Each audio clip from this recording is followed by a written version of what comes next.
is Zaza, who's an activist, humanitarian, and co-founder and board member of AHOPE, Americans Helping Others Prosper. Starek also works closely with refugees and is also on board of MAE, Organization for the Homeless. Starek, come on up.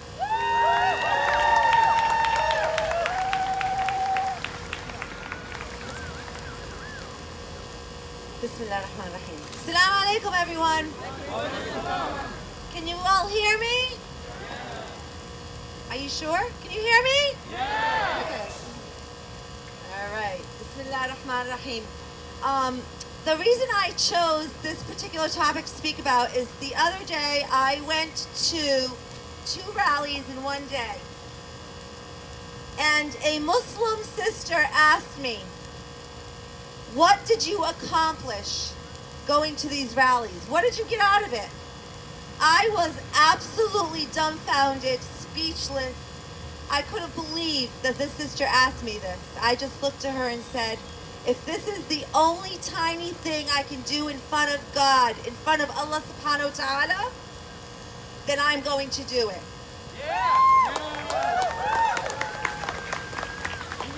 So my speech is geared towards my Muslim brothers and sisters, but this actually is for everyone. But please, brothers and sisters, take this with great respect as I say it to you, because I need to remind myself every single day.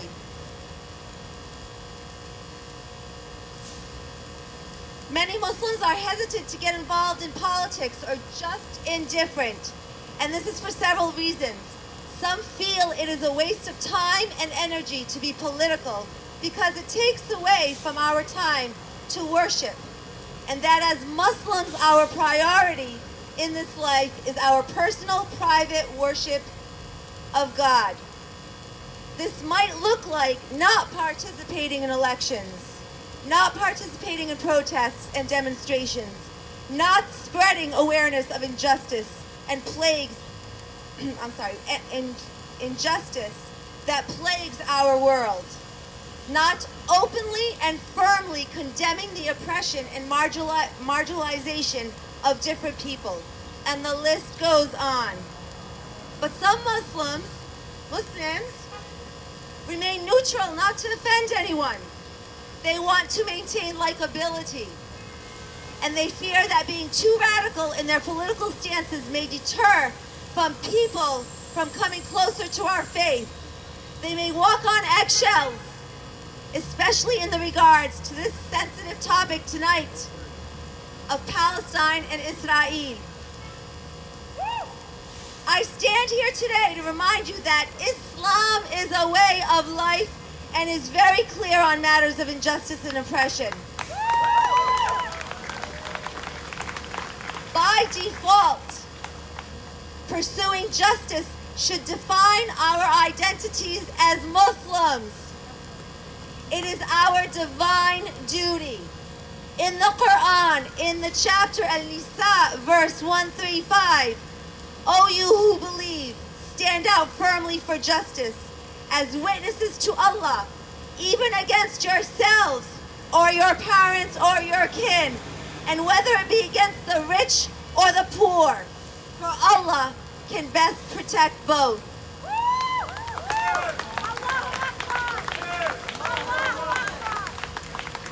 Follow not the lusts of your hearts, lest you swerve, and if you distort justice or decline to do justice, verily Allah is well acquainted with all that you do. This verse, this particular verse that I just read, is so powerful. They have it hung up at Harvard Law School's faculty library from the Quran. I want you to think about what it means to stand up for justice, even against your own self. To question yourself, to question your biases and privileges, to question your roles in injustice. I want you to be uncomfortable and be willing to grow and learn, as I am right now. Standing for justice, even against ourselves and the people closest to us, is the hardest work of all.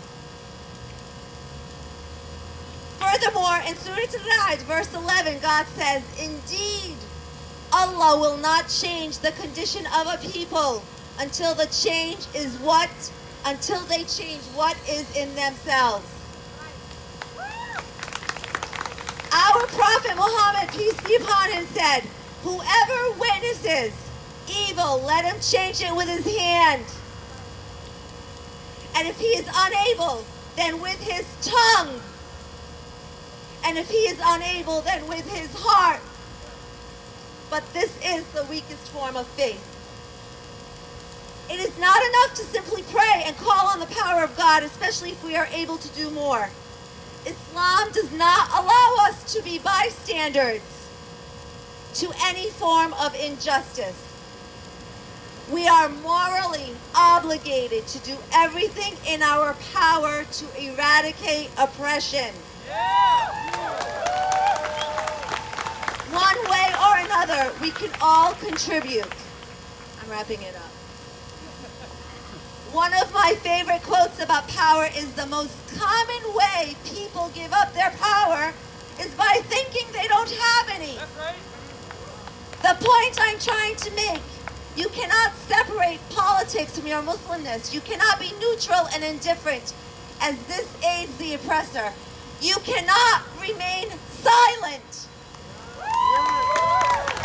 We have to fight for the rights of our Palestinian brothers and sisters, and we also have to fight for the rights of people all around the world and right here in Providence.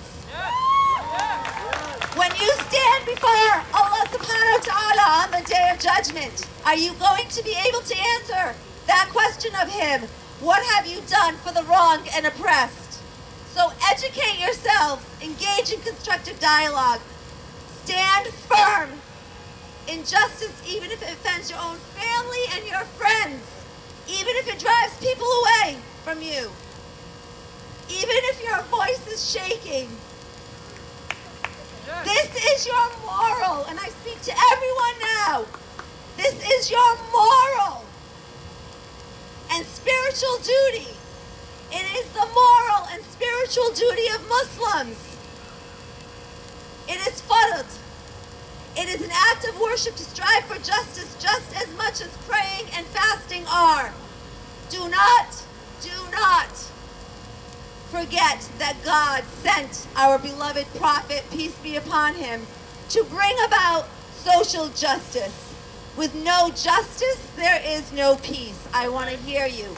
No justice, no peace. No justice, no peace. Louder! One more time. Wait a minute. All together. No justice, no peace. A round of applause for Stark, please, in that very powerful speech she just gave. Thank you so much. Jazakallah khair.